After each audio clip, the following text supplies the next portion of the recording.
saja disembunyikan. Kalau dengan generasi, saya pikir bukan milenial kayaknya ya, wajah-wajahnya kolonial semua gitu. Ketika dulu kita belajar di sekolah, hampir tidak kita temukan kan peran ulama, peran para kiai NU di dalam pertempuran 10 November. Entah sengaja atau sangat sengaja, itu sengaja dikubur sehingga tidak diketahui oleh generasi selanjutnya tentang itu. Alhamdulillah setelah dilakukan ikhtiar berbagai macam, pada akhirnya negara mengakui peran itu, bahkan mengabadikannya melalui hari santri. Tetapi ini menjadi salah satu situs yang menguatkan hal itu. Kalau mungkin selama ini yang membuat pemerintah percaya itu adalah dokumentasi atau arsip-arsip yang ada.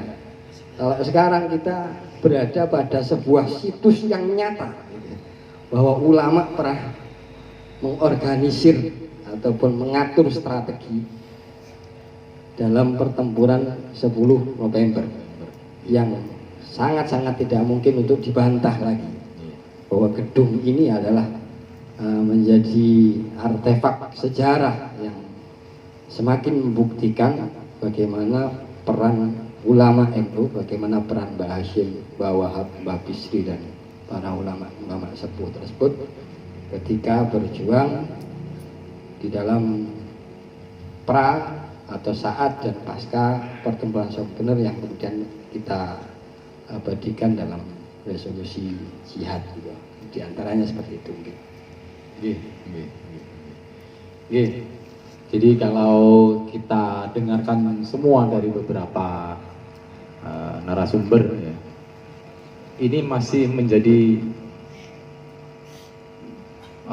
pekerjaan rumah kita bersama ya. Bagaimana kemudian MBO ini bisa terinventarisir dengan baik ya. Dari mulai sejarah berdirinya, kemudian latar belakangnya, siapa saja tokoh-tokoh yang berada di belakangnya, sampai apa maksud dan tujuannya beliau berada di sini, yang salah satunya adalah dalam rangka memerangi penjajah yang ketika itu disebutkan dalam sejarah, yaitu peristiwa 10 November. Namun ya cerita demi cerita, namun kalau tidak mulai saat ini bagi kita semua yang tokoh-tokoh muda ini mulai menulis sedikit demi sedikit, insya Allah dalam waktu tidak lama pasti akan terkuak sebenarnya sejarah MBO ini ya. Salah satu contoh tadi Yai Asep pasti punya cerita tersendiri. Nah mungkin dalam konsep ngaji sejarah yang kedua, yang ketiga dan seterusnya ini nanti akan perlu kita hadirkan tokoh-tokoh sepuh itu ya. Ini ada kebetulan hadir di sini namanya Mas Idung. Dia ini penyusun dan termasuk tim yang mengajukan gelar kepahlawanan Kiai Masykur. Oh, ini mantap ini. Bisa memberikan. Oke Gus, diundang saja Gus ke depan Gus. Monggo Gus Idung, monggo. Kita arah lagi Gus. Mas Idung untuk bisa menceritakan bagaimana penyusunan sejarah dari Kiai Masykur sehingga betul-betul dijadikan pertimbangan utama untuk memberikan gelar anugerah pahlawan untuk Kiai Masykur. Oh, alhamdulillah. Monggo Mas Idung. Saudara Muhammad. Monggo. Bicara pergi. Ini konteksnya ini ya cangkruan, nek cangkruan niku bahasane bonek kok koyok-koyok nek santri gak patek cocok ya cangkruk. Makane bahasane agak sedikit diperhalus dadekno ngaji sejarah ngoten Gus. Monggo Gus. Kami mohon penjelasannya.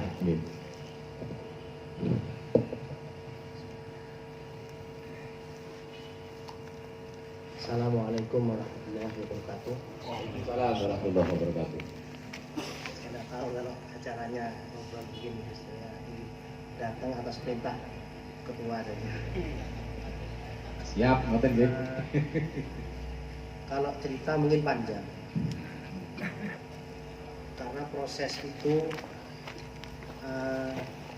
ya bisa dibayangkan bahwa NU dalam tradisinya sangat minim untuk urusan, mungkin abai, ya, abai dalam urusan kesejarahan dan administrasi. Keabaian itu saya mulai dari sesuatu yang ilustrasi yang heroik dan agar kita muncul satu penyesalan gitu ya, yang kemudian beranjak pada satu keinginan. Tapi untuk tidak menangis nih Gus. Keabaian kalangan santri ini semoga tidak didengar oleh kalangan militer, ditutupi oleh satu situasi sejarah yang memang sangat tidak mendukung terhadap gerakan atau sejarah yang pernah dilakukan oleh santri. Nah, situasi ini kemudian didukung oleh para kalangan sejarawan resmi kampus yang dalam penelitian sejarahnya cenderung menggunakan pendekatan positivistik. Nah, saya stop sampai di sini. Kenapa saya mengilustrasikan narasi begini? Ketika misalnya saya ditunjuk oleh Yaitul Hasan melalui kiai-kiai yang lain untuk berkeliling mencari data tentang Kiai Maskur, Masya Allah, Kiai Maskur sama sekali tidak ada data. Beliau adalah tokoh yang punya nama gitu ya, artinya punya nama itu dalam struktur NU, walaupun posisinya ketiban, gitu. Ketiban ada ya Hashim meninggal, kemudian beliau diperintah, gitu ya. Kalau bahasa sekarang mungkin perintah untuk menjadi ketua NU. Artinya ada tokoh-tokoh narasi-narasi besar itu tertutupi. Nah, kenapa saya tahun 2015 saya dipanggil ke Bungku oleh Kiai Munsif Nahrawi. Kiai Munsif Nahrawi itu adalah satu di antara 3 pendiri PMII yang masih hidup. Kebetulan beliau putra dari Kiai Nahrawi Thohir. Satu di antara 26 pendiri NU yang pada pertemuan terakhir, artinya pada tanggal atau pada sesi deklarasi resmi NU itu beliau terlibat dan paling muda. Pada waktu itu umur beliau masih 24 tahun karena beliau lahirnya tahun 1992. Nah, apa yang saya kerjakan sebenarnya konsolidasi kecil-kecil begini. Saya terinspirasi dari Gus Ayung dengan komunitas Pegonnya. Tahun berapa Gus berdiri itu komunitas Pegon melalui Instagram? Ya, 2016 awal ya. Saya teliti kira-kira siapa yang Nahrawi Thohir. Maka ketemulah namanya Kiai Thohir. Kiai Thohir ternyata banyak cerita, saya kecangaan cerita banyak lah gitu ya. Nah, pada satu fase sejarah kecil begini, serpihan kecil begini dikumpulkan. Saya kumpulkan kecil-kecil, kemudian didengar ya tolak. Udah, Kiai Maskur segera urus. Saya ke Trenggalek. Saya nyambung dengan sejarah militer tadi. Di Trenggalek sana ada satu situs jelas itu tanah itu, rumah itu ada prasastinya ditandatangani oleh TNI.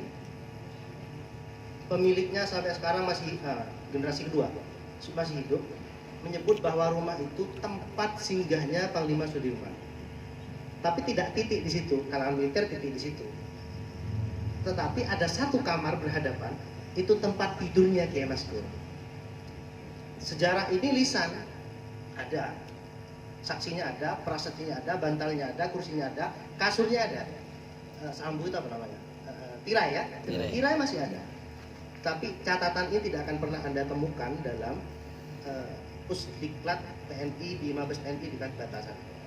Sementara pendekatan positivistik kalangan sejarawan itu pasti merujuk ke sana. Anda kalau lihat Arsip Nasional Tentara, saya tentaranya agak pelan saja. Arsip Nasional Tentara itu hampir Anda tidak akan pernah menemukan nama-nama yang ada Kiai Hajinya. Hampir Anda mungkin tidak temukan. Tetapi sejarah-sejarah yang masih hidup, prasasti bentuk bangunan begitu akan Anda temukan. Tentu melalui pendekatan-pendekatan yang ala pesantren gitu ya. Percaya terhadap dunia. Nah, ini agak kesulitan sampai saya agak tidak yakin ya Mas Pur terlibat bener apa tidak sih kira-kira. Datanglah saya ke Pak Riyadi Ngasilan. Harusnya Pak Riyadi bisa ngomong. Mas, tidak ada sejarah Sabilillah. Loh, saya pada waktu itu belum dapat koran yang skenan itu yang tadi itu munculkan. Tidak ada barisan tidak ada Laskar Sabilillah. Tidak ada Laskar Sabilillah. Bisa tidak ada Laskar Sabilillah gimana? Yang ada adalah barisan Sabilillah. Maka penyebutan ini penyebutannya sesuatu yang sepele bagi kita tapi berimplikasi pada bangunan sejarah yang kuat. Hizbullah itu Laskar Hizbullah. Sabilillah itu pimpinan tertinggi barisan Sabilillah. Nah, saya cek di apa yang dimunculkan di video tadi, itu juga ada di satu koran yang di apa? KILFT apa namanya di Belanda itu ya, tahun itu gratis itu Pak. Bisa dicek itu ada.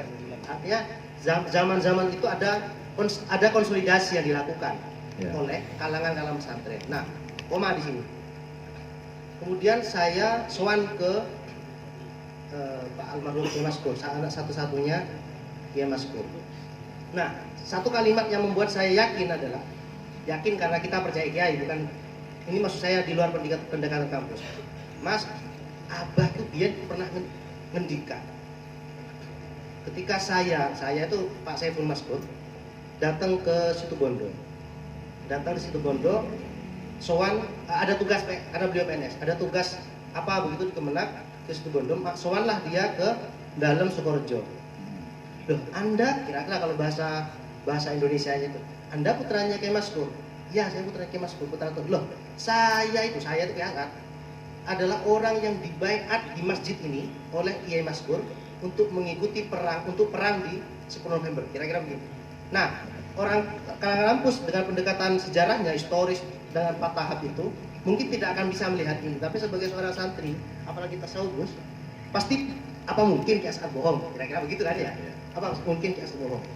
Kalimat ini muncul, mungkin kalimat ini yang pernah disampaikan ke Yatollah, kemudian Yatollah menyebut beberapa nama yang harus juga segera diusung. Kiai Maskur adalah orang yang membaiat Kiai As'ad Syarifin di wilayah timur untuk menggerakkan massa pesantren di wilayah timur, mengikuti poros sungai di wilayah barat. Ini kan kalimat yang Kiai As'ad sampaikan kepada Kiai Saiful. Di wilayah barat itu membaiat Kiai Marus Ali mengikuti, menariknya mengikuti alur bukan jalan utama Surabaya ini ya, tetapi mengikuti berantas. Bayangan saya sangat mungkin kalangan pesantren diperintah dengan kiai-kiai kira-kira berusukannya melalui berantas sungai ya. Melalui sungai. Akhirnya untuk sampai ke sini maksud saya, tidak kelacak gitu ya. Ini kemudian saya yakin karena keyakinan saya berangkat karena saya percaya apa mungkin Kiai As'ad bohong. Berangkat dari situ saja. Kemudian saya lacak, ternyata memang ketemu beberapa informasi kunci yang mungkin tidak empirik, tetapi bagi kalangan pesantren perlu untuk dikembangkan. Syukur-syukur kalau ditulis. Nah, sampai pada tugas saya hanya pada level menyelesaikan Kiai Maskurnya.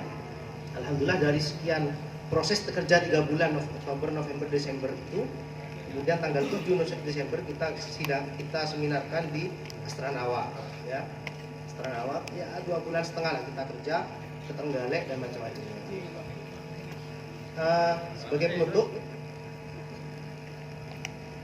ternyata banyak serpihan-serpihan yang saya tidak, kalau bahasa Mas Ayung tadi maktutat ya.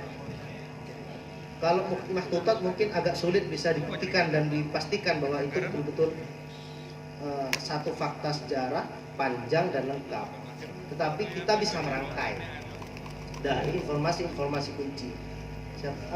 Kiai-kiai Hizbullah bisa jadi sangat mungkin tidak kenal Kiai Maskur karena relasinya berbeda. Sangat mungkin. Kalau Anda tanya ke yang baru meninggal di Mojokerto itu Mas Hizbullah yang ditulis oleh Mas Kisno, bisa jadi beliau tidak kenal karena level beda, kira-kira begitu. Levelnya beda. Level kiai santri yang menjadi Hizbullah, level kiai yang pada level sebarisan Sabila. Saya yakin ketika saya menemukan fakta bahwa Kiai Zainul Arifin yang disebut-sebut sebagai panglima tertinggi, komandan pertama Laskar Hizbullah itu ada anak didiknya Kiai Maskur yang Anda kalau ke Singosari, ada rel pasar Singosari, ada pos polisi kiri jalan, itu adalah rumah yang sekarang jadi pos polisi. Itu adalah rumah Kiai Zainul Arifin yang dibeli oleh Kiai Maskur. Keyakinan saya kemudian, oh ya benar kalau begitu, ya benar kalau begitu. Artinya sangat mungkin memang ada konsolidasi tingkat elit yang itu tidak tercatat dalam catatan militer yang ada saat ini sebagai rujukan utama oleh LIPI, oleh jurusan-jurusan sejarah sebagai sejarah kebangkitan nasional yang resmi dikeluarkan oleh apalagi sejarah militer kita dan sejarah politik militer kita didominasi oleh Nasution misalnya ya, tidak akan pernah mungkin temukan di Pusdiklat TNI. Sementara narasi-narasi besar sejarah kita merujuknya ke sana. Nah, terakhir dengan saya sampaikan sebagai penutup sebelum saya pamit mengikuti Gus Najib maksud saya. Gus Najib tidak pulang kok. Apa namanya? Sebelum acara ini selesai nanti belum. Minggu lalu saya sowan atas perintah Gus Najib juga ke Pak Agus Nyoto. Saat ini mungkin Yai Agus sedang menyusun gitu ya, tetapi kan sendirian. Tapi serpihan-serpihan kecil ini harus dibangun untuk dalam tanda petik menandingi catatan-catatan tertulis resmi yang saat ini ada di Pusdiklat Sejarah. Bapak Ibu ya, Bapak bisa cek berapa nama yang hanya berapa nama yang ada dalam catatan resmi sejarah. Mungkin Iskandar Sulaiman. Artinya yang kiai-kiai yang secara resmi dikasih bintang oleh militer gitu ya. Siapa yang Banten pahlawan nasional? Kiai Sampun. Ya. Iskandar Sulaiman dan lain-lain, banyak tokoh. Tetapi keterlibatan kiai-kiai yang masih berperang menggunakan sorban, artinya tidak menggunakan sepatu gitu ya. Sorban dan sarung, konsolidasi di MBO itu tidak akan pernah dihitung dalam sejarah. Selama ungkapan-ungkapan narasi-narasi kecil ini tidak segera dikonsolidasikan dalam satu narasi yang utuh. Saya pikir itu, entah saya mau ngomong apa, tapi kalau misalnya mau satu narasi yang lebih panjang, sudah tersedia 1.300 halaman. Wow. Sudah bisa Anda akses di Sabilillah dan itu terbuka. Saya kira itu. Wassalamualaikum warahmatullahi wabarakatuh. Waalaikumsalam warahmatullahi wabarakatuh. Wah, luar biasa ini untuk narasumber terakhir kita ini ya. Jadi memang apa yang disampaikan oleh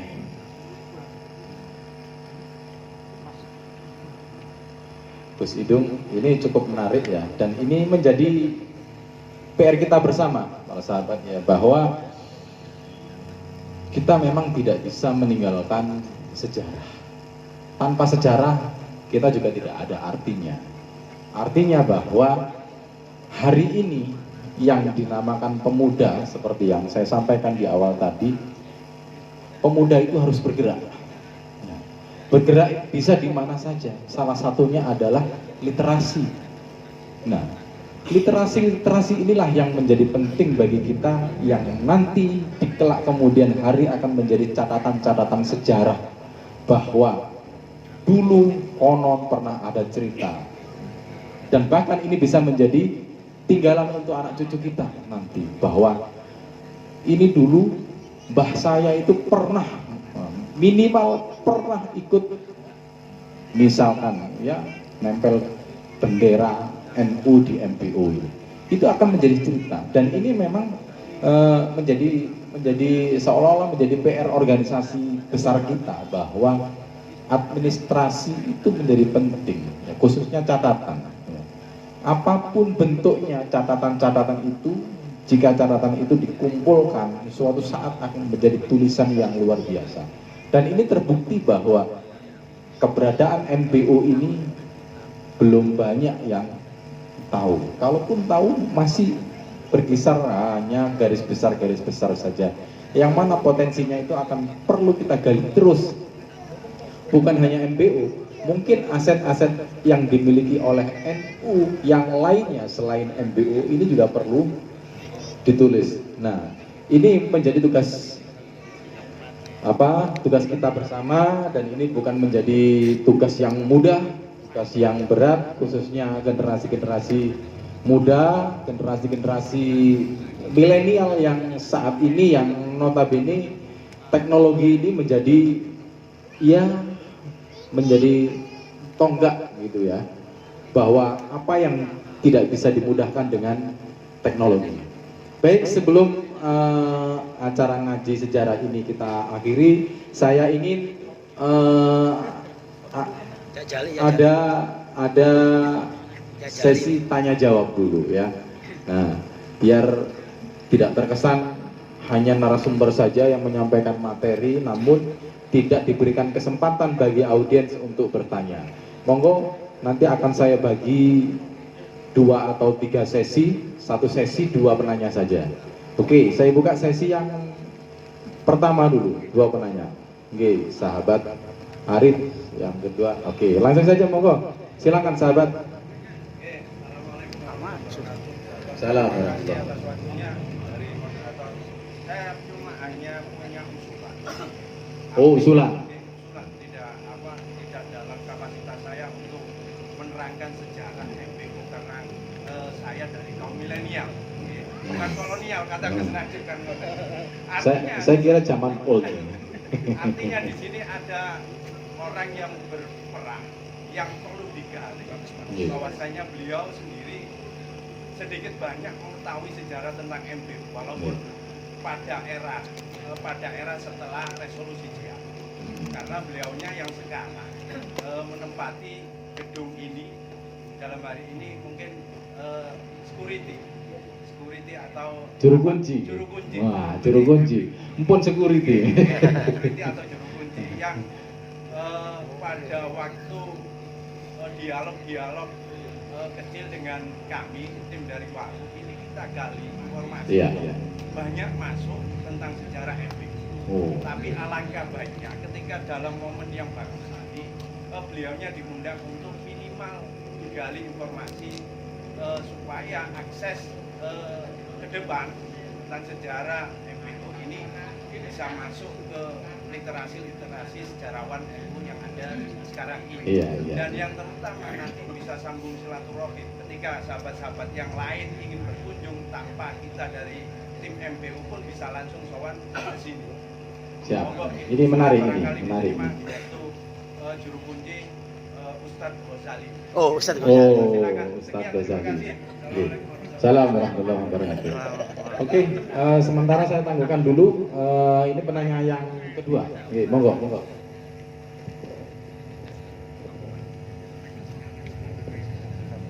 Oke, assalamualaikum warahmatullahi wabarakatuh. Salam. Nama saya Muhammad Subhan. Ya, terkait masalah MBO ini sangat menarik bagi saya untuk dikaji sejarahnya.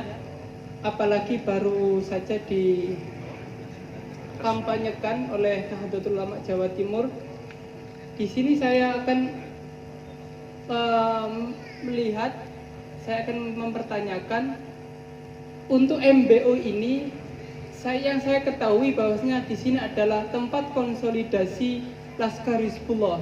Tetapi ada beberapa yang tertulis itu tidak hanya Laskar Hizbullah, tetapi pasukan-pasukan pemuda Islam yang dipukul mundur dari Surabaya, kemudian akhirnya tertuju di Kedungrejo ini, akhirnya dipilih tempat ini.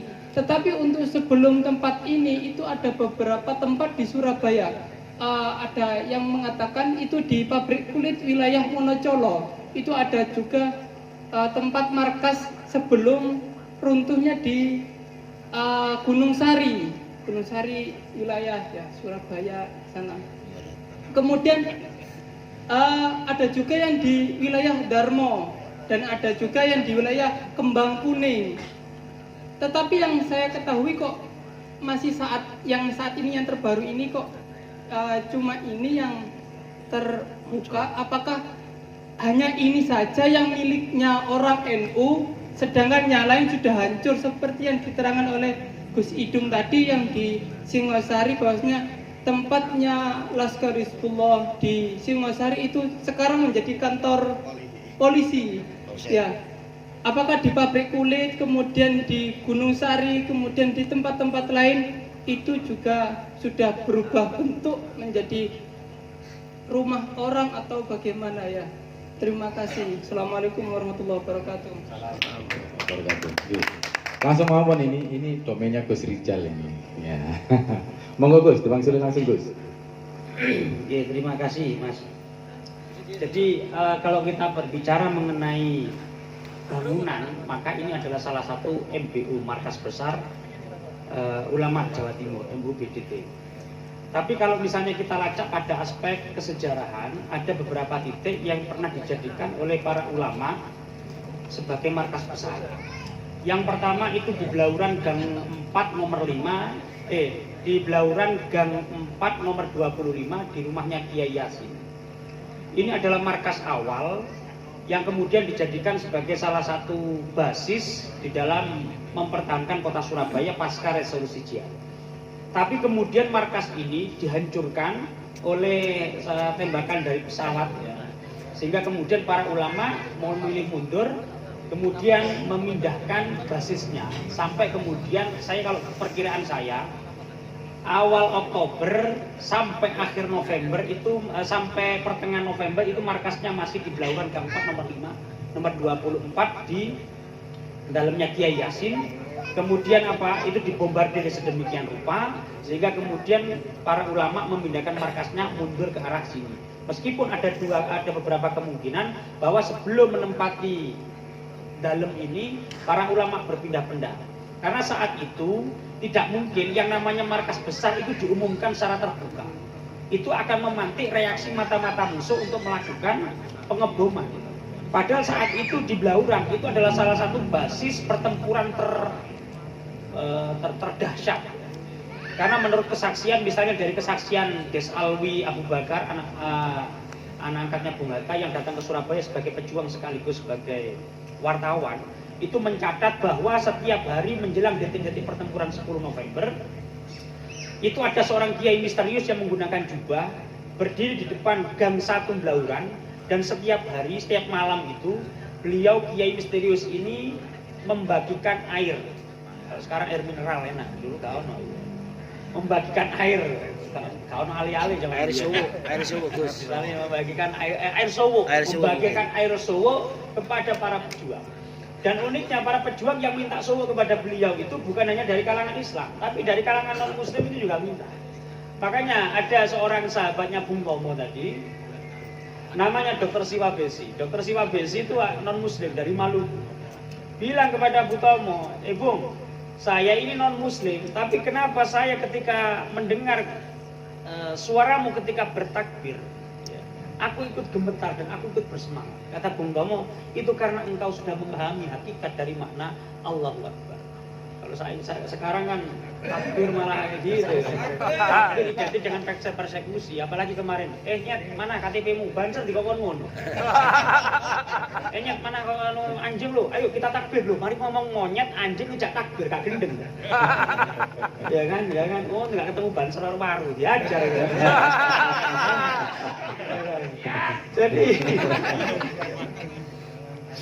Jadi misalnya kok ono sing arek ngancem banser itu.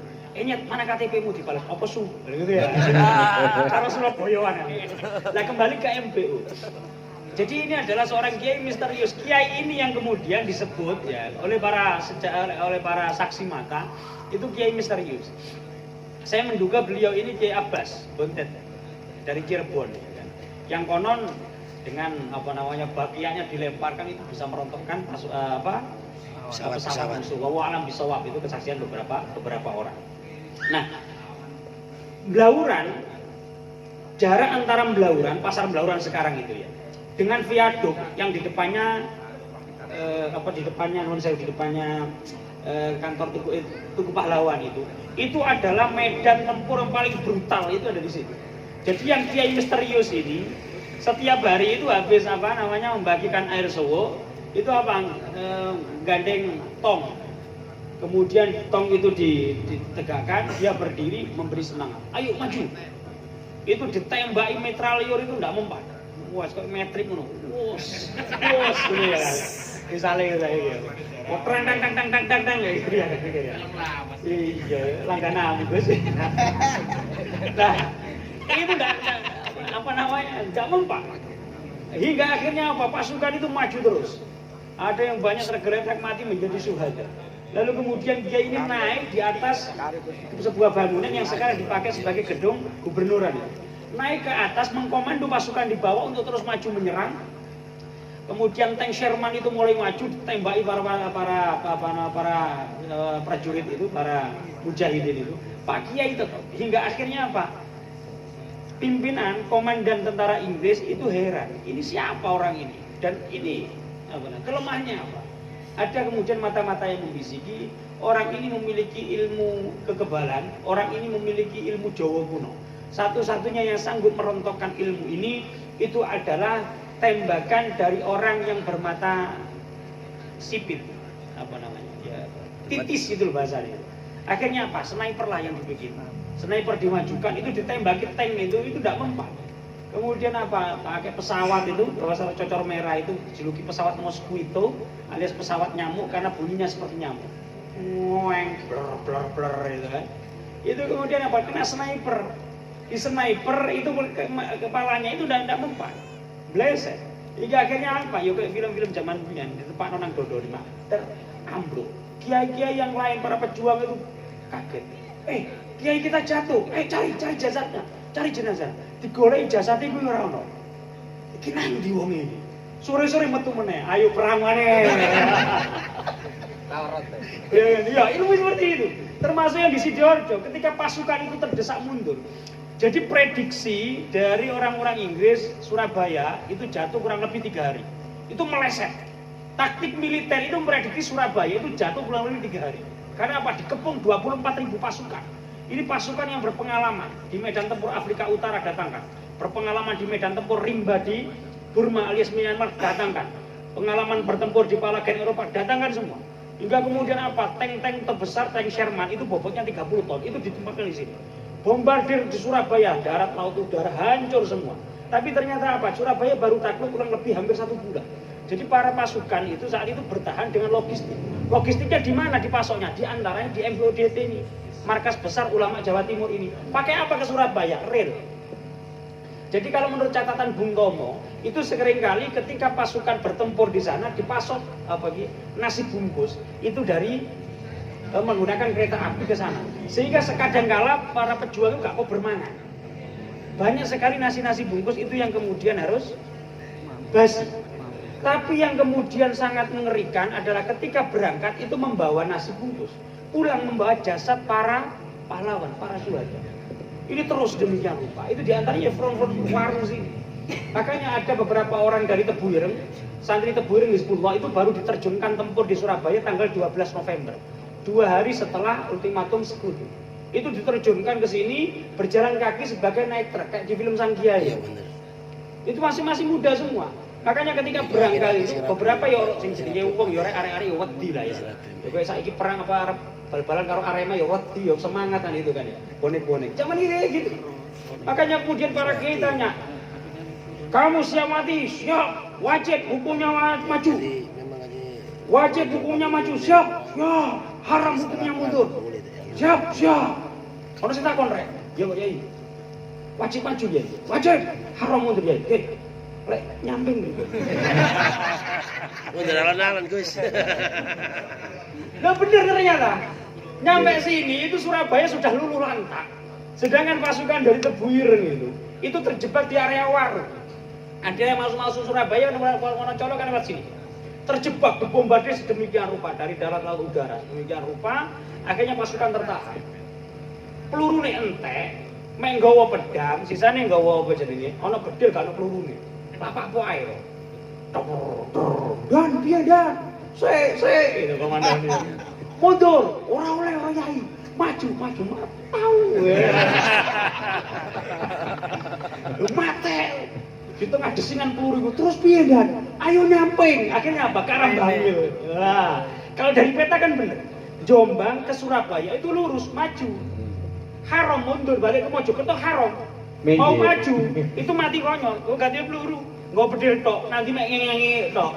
Akhirnya apa nyamping kemana? Ke Sidoarjo balik ke Bangkit, bikin front di sana. Dan kemudian ini banyak sekali kisah-kisah semacam ini, termasuk santri dari Tulungagung. Ini ada 10 orang atau 20 orang dari Tulungagung datang ke Surabaya, pertempuran itu. Surabaya sudah ulang tak sedemikian rupa, iki arek-arek teko tolong aku iku budal. Nyampe budal dalan mlaku rek, durung ono Gojek ya. Mlaku teko kene mari seminggu teko kono. Nang kene wis Surabaya wis ajur sedemikian rupa, arek gak nggawa apa-apa. Lah kemudian nyampe ya di alun-alun Contong, ya daerah Blauran itu. Itu para pejuang arek-arek Surabaya itu saling standby. Apa jenenge? Tiarap. Standby pakai stand gun, pakai pistol, pakai senjata sedemikian rupa tiarap kabeh. Lah arek-arek sing nganggo klambi putih-putih teko Tulungagung iku mbok gak apa-apa. Lah kok takok, "Cak, perangi nanti, Cak." Kaget. Karena sampai posisi apa namanya? Posisi tiarap itu noleh. Yo nang kono, budal kono. Kon cerita kon, arek-arek iku piye to? Arep perang tak nonton lodruk, ora nggo apa-apa. Yo gak bali, ora nggo apa-apa ya kan. Jadi banyak sekali makanya kejadian seperti perang Surabaya itu tidak seserius yang kita pikirkan, tidak seserius yang kita bayangkan, seheroik yang kayak Rambo gitu kan. Ya lucu-lucu ya akeh. Ya, termasuk apa? Bawa granat. Itu ada penjara Koblen itu. Dulu direbut oleh pasukan sekutu. Dari dalam itu orang-orang sekutu itu bawa stand gun, bawa brand yang berat, senjata berat itu, bawa yang namanya amunisi itu berkerak-kerak itu pakai apa namanya granat itu. Sedangkan apa namanya dari dalam itu ketika melempar granat itu pasti meledos. Pejuang itu kaget, kok mesti meledos? Lah kok gak diancam? Kok gak meledos? Cara mereka kok meledos? Goblok itu. Oh begini loh caranya. Cepot, terus uncalno gitu. Blar itu kan. Jadi banyak sekali para pejuang itu yang tidak tahu bagaimana cara mengoperasikan dan melempar granat. Termasuk yang para santri. Makanya kita membayangkan pertempuran Surabaya itu ya ono konyol-konyole, ya kayak konyol ya kayak Banser, kadang serius ya kadang konyol. Ya itu yang nafasnya ditiru oleh Baso Paru gitu. Disuruh upacara hormat, gerak semua itu hormat pakai tangan kanan kecuali Banser Paru. Ditegur, "Hei, hormat pakai tangan kanan." Sik, ono rokoke. Ini tuh memang nafasnya ya. Jadi kalau misalnya berbicara sekali kita tutup. Kalau berbicara soal ilmu UDT, secara bangunan itu ada beberapa bangunan markas. Tapi yang paling awet itu dari sini. Nah, Kiai Yasin itu, ya kan, itu punya istri namanya Ibu Yasin, ya bener ya. Bu Yasin ini yang kemudian apa? Mengurus beberapa tanah yang kemudian diwakafkan kepada NU. Termasuk tanah yang sekarang ditempati oleh Yayasan Khotijah Surabaya. Nah, itu tanah milik NU. Yayasan Khotijah itu apa? Dulu itu adalah tanah milik wakaf milik NU, milik yang diserahkan kepada muslimah, didirikan yang namanya Yayasan Khotijah. Tahun 65, PKI itu pengen apa? Hak reformasi agraria. Setiap tanah negara itu dipatok, termasuk tanah milik wakaf milik kiai yang luas-luas itu dipatok. Pagi dipatok, tok ditulisi. Ini milik BTI, Barisan Tani Indonesia. Ini milik PKI, kasih Palu Arek. Banser muring-muring. Jaga iso apa iki? Milik PKI cabut. Gak terima PKI. Akhirnya apa? Keesokan hari, padha meh bentrok. Banser karo PKI saling rame kayak gitu. Prinsip PKI serobot dulu urusan belakangan. Kalau Banser punya prinsip pukul dulu urusan belakangan. Masuk apa mano? Siap. Makanya Pak, tak cerita nih, zaman biyen tahun 65 itu, Fatayat itu gerak jalan. Fatayatnya ayu-ayu. Gerak jalan semangat koyo ngene iku bokong disenggol karo arek-arek pemuda rakyat. Mbak Yayu. Nangis Fatayate lapor nang Kang Banser. Ya wis urus kantor polisi, dilapori Pak Komandan. Iki adekku arek Fatayat dicolek bokonge karo arek PKI. Apa jawab polisi? Biasa anak muda. Banser ditenono kowe ya. Keesokan hari ini apa? Arek PKI mendem. Banser lewat, ngudul untuk sepeda motor. Jawa to si brok. PKI ini nangis-nangis lapor nang kantor polisi. Sopo sing nganter? Banser, celuk Banser. Kon ngantemi arek pemuda rakyat. Iya. Terus apa rasamu? Biasa, anak muda. Allahumma sholli ala Muhammad. Oke, lanjut lagi. Nah, ini menarik sekali ini ya. Tambah bengi, tambah apa namanya? Tambah ringan ya. Bukan tambah berat, tapi tambah ringan ya. Nah, oleh karena itu untuk menambah wawasan kita ini sesuai dengan apa yang disarankan oleh salah satu sahabat dari Ansor Waru.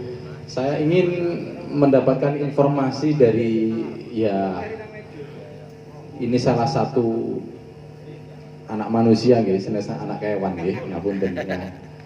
Beliau ini sebenarnya sudah tinggal di MBO ini ketika orang tuanya tinggal di sini. Jadi sik durung dadi bayi iku wis manggon nang kene. Iya. Kersane jenengan semerap sedaya monggo kula aturi. Sallallahu alaihi. Nah, ini monggo pinarap niki Pak Ghazali. Gus Ghazali. Ya. Pak Ghazali ini mungkin salah satu pelaku sejarah yang sedikit banyak tahu keberadaan MBO, karena memang riwayatnya dulu ketika saya sempat berbincang dengan beliau, kula niki durung lahir niku mak kula wis manggon teng mriki. Nah, oleh karena itu saya ingin Pak Ghazali ini menyampaikan kepada sahabat-sahabat semua informasi yang jenengan ketahui tentang MBO. Sewante mawon pun gopo-gopo niku waktune sik jam 09.00. Nggih. Monggo kula aturi. Niki napa rencang-rencang karena memang saking akrabnya dengan Pak Ghazali. Wis nek nyeluk niku nggih sak-sake ngoten nggih. Tapi sakjane nggih boten pantes nggih sahabat nggih. Nggih tuwungan niki nggih menungso ya. Monggo. Yen napa niki, Pak? Assalamualaikum warahmatullahi wabarakatuh.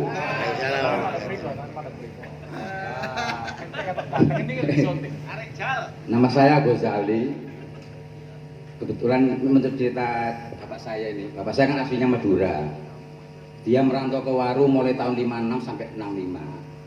Kebetulan tahun 56 sampai 65 itu bapak saya itu kepala waker pabrik paku ini. Kita kepala waker itu kepala satpam. Itu merantau di sini. Lalu menyewa di rumahnya adanya hitam ini namanya Pak Ahmad Dimyati. Itu ya di belakang itu, samping itu rumah kunonya itu ada sumur 2 kuno itu di situ. Sekarang ditutup gitu, ceritanya gitu. Tahun 56 sampai 65 di sini ya. Terus lalu kebetulan bapak saya itu pengawal NU Yai Ama ini dulu di seluruh wilayah Waru ini. Terus di Ansornya itu Pak Maksum dulu itu, di Ansor Pak Maksum ceritanya gitu dulu itu. Terus apa itu? Setelah itu di rumah kuno ini sebelum generasi yang pertama Yai apa? Juang ke Belanda itu ke 10 November itu ada generasi kedua litengnya bapak saya itu, terus sama Yai Sirot Porong, saya itu bapak saya cerita saya, terus Yai Yama, Yai Maki Pandian itu, Kiai Mustafa Wandung Istri, dulu ngumpulnya di sini semua. Nah, Mbak Ut, terutama Gus Ut itu sering kesini. Saya tanya bapak saya, Pak situ siapa?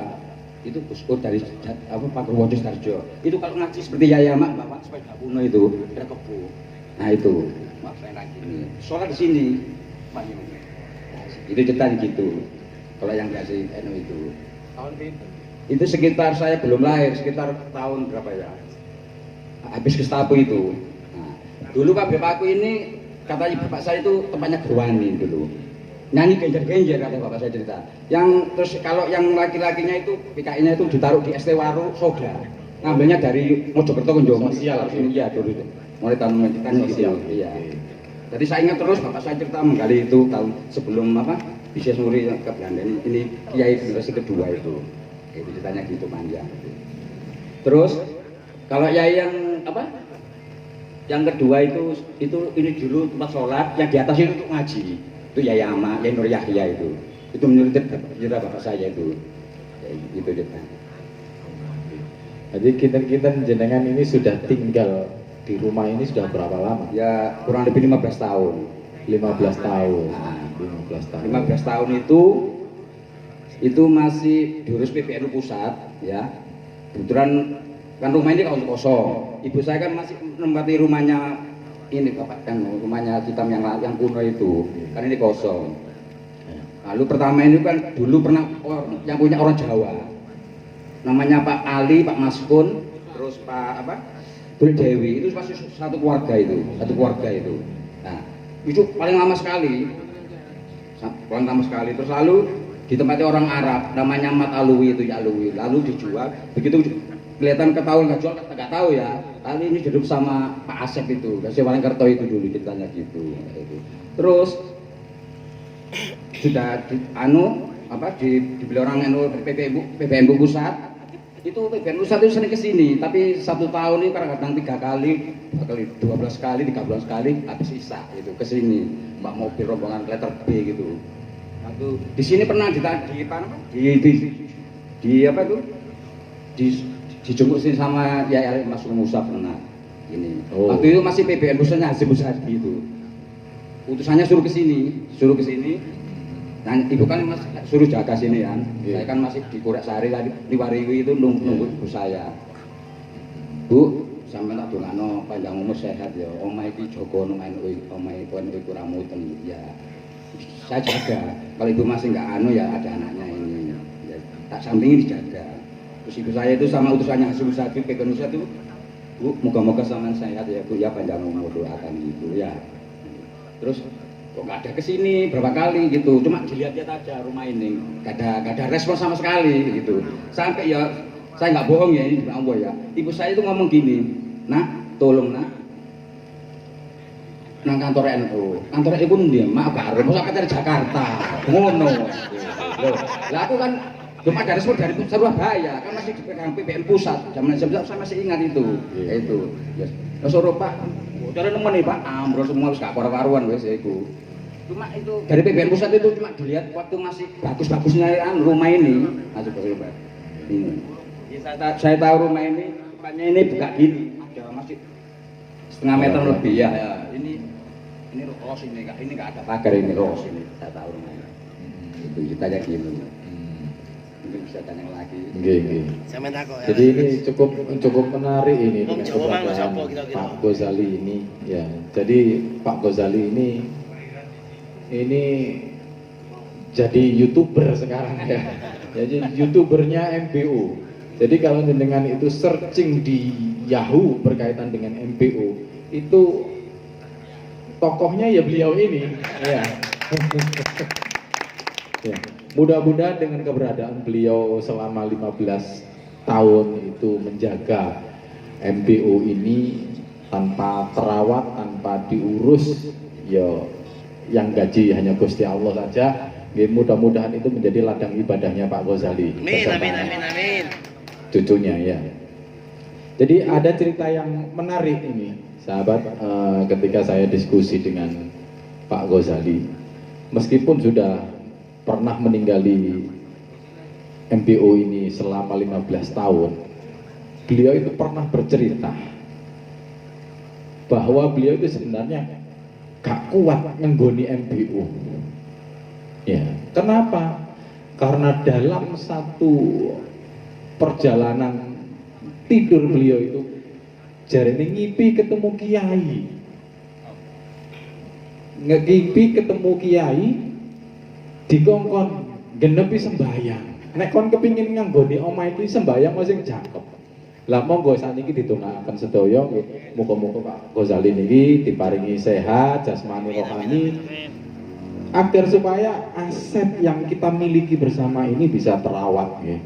Namun terlepas dari itu semua ya itu menjadi tanggung jawab kita bersama bagaimana kemudian merawat dan menjaga MBO ini menjadi sebuah cagar budaya yang dimiliki oleh NU Jawa Timur. Tapi kalau mengutip dari bahasanya Gus Rizal, mungkin sepertinya satu-satunya markas besar yang nampak dan masih bisa dihuni itu hanya MBO. Ya. Nah, ini menjadi tanggung jawab kita bersama, Gus. Bagaimana kemudian MBO ini bisa kita rawat bersama, dan insya Allah ada tim penyelamat MBO itu yang mempunyai tahapan kegiatan ke depan di samping diskusi-diskusi atau ngaji sejarah ini. Nanti ke depan tim ini akan rencananya akan membuat musolah di sini agar MBO ini bisa difungsikan ya layaknya bangunan normal seperti biasa, bisa digunakan untuk aktivitas ibadah dan lain sebagainya. Barangkali kalau memang ini perlu bukan dibongkar ya, mungkin diperbaiki. Kemarin ada tim dari ITS yang datang ke sini, insya Allah dipimpin oleh Bapak Dr. Fakih. Beliau insya Allah pakar desain interior eksterior ITS, dan insya Allah juga beliau juga pengurus salah satu pengurus PWNU. Sudah survei ke sini, kemudian mengecek secara fisik, kemudian sampai saking penasarannya melihat konstruksi bangunan ini sampai naik. Kita sendiri yang tinggal di Waru ini masih ragu-ragu mau naik itu karena melihat tangganya ini, wah ini ojo-ojo tanci ya bro. Lah, Pak Dr. Fakih itu beliau tinggi besar, saking semangatnya naik sampai ke atas melihat bangunan atas itu. Difoto, didokumentasikan karena ini akan menjadi laporan kepada PWNU. Ya, mudah-mudahan apa yang kita lakukan bersama, termasuk tim MBO dan para sahabat semua, ini selalu diberikan kemudahan, kelancaran oleh Allah Subhanahu wa Ta'ala. Oke, baik para sahabat, saya buka sesi yang kedua, 2 penanya lagi. Monggo. Mosok Yamin wis kudu mulai ae. Oh, masih 8:30. Oke. Monggo. Masih ada lagi nih? Nah, ini rupanya audiensnya Gus ini sih wis gak gelem dijak diskusi. Padahal narasumbernya nggih, iki Gus Ayung ini. Monggo Gus, nggih. Saya mungkin ingin bertanya tentang keberadaan MBO ini. Nggih. Saya membaca sebuah transkrip seminar yang waktu itu narasumbernya adalah Kiai Hasyim Latif.